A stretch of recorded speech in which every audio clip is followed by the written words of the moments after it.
സഭയ്ക്ക് അഭിമാനം. Congregation of Teresian Carmelite സന്യാസിനി സമൂഹത്തിന്റെ സ്ഥാപകയായ ധന്യയായ മദർ ഏലീശ്വ വാഗേലിനെ വാഴ്ത്തപ്പെട്ട പദവിയിലേക്ക് ഉയർത്തുവാനുള്ള നടപടിക്രമങ്ങൾ ആരംഭിച്ചു. വത്തിക്കാനിലെ വിശുദ്ധരുടെ നാമകരണത്തിനായുള്ള ഡിക്കാസ്ട്രിയുടെ തലവൻ കർദിനാൾ ഡോക്ടർ മാസെല്ലോ സെമരാരോ ഇന്നലെ ഫെബ്രുവരി 14-നാണ് ഫ്രാൻസിസ് പാപ്പ അംഗീകരിച്ച ഡിക്രി ഔദ്യോഗികമായി പുറത്തുവിട്ടത്.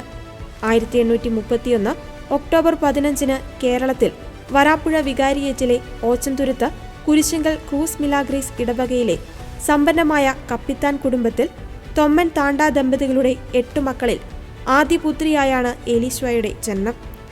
ബാല്യം മുതൽ പ്രാർത്ഥനയിലും സുഹൃതങ്ങളിലും വേരൂന്നിയ ആത്മീയ ജീവിതമാണ് ഏലീശ്വയ്ക്ക് ഉണ്ടായിരുന്നത്.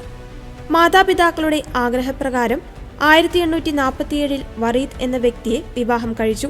അവർക്ക് അന്ന എന്ന കുഞ്ഞു പിറന്നു. എന്നാൽ 1.5 വർഷത്തിനു ശേഷം വറീദ് രോഗം ബാധിച്ച് കിടപ്പിലാവുകയും താമസിയാതെ മരണപ്പെടുകയും ചെയ്തു.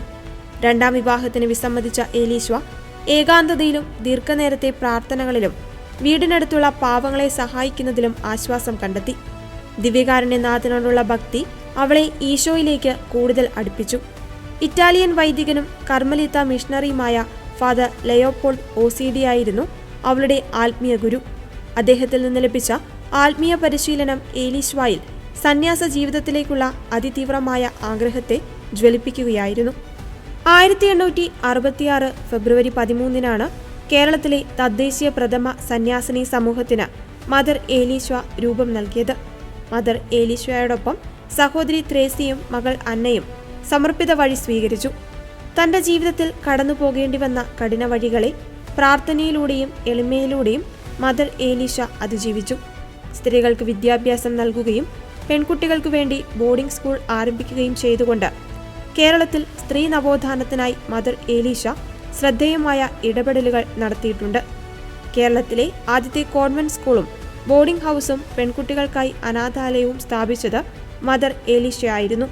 1913 ജൂലൈ 18-ന് ഇഹലോകവാസം വെടിഞ്ഞ് സ്വർഗീയ സമ്മാനത്തിനായി ഏലീശ യാത്രയായി. 2008 മെയ് 30-ന് വരാപ്പുഴ അതിരൂപതയിലെ archbishop Daniel Acharuparambil mother ഏലീശയെ ദൈവദാസിയായി പ്രഖ്യാപിച്ചു. 2023 നവംബർ 8-നാണ് ഫ്രാൻസിസ് പാപ്പ മദർ ഏലീശയെ ധന്യയായി പ്രഖ്യാപിച്ചത്.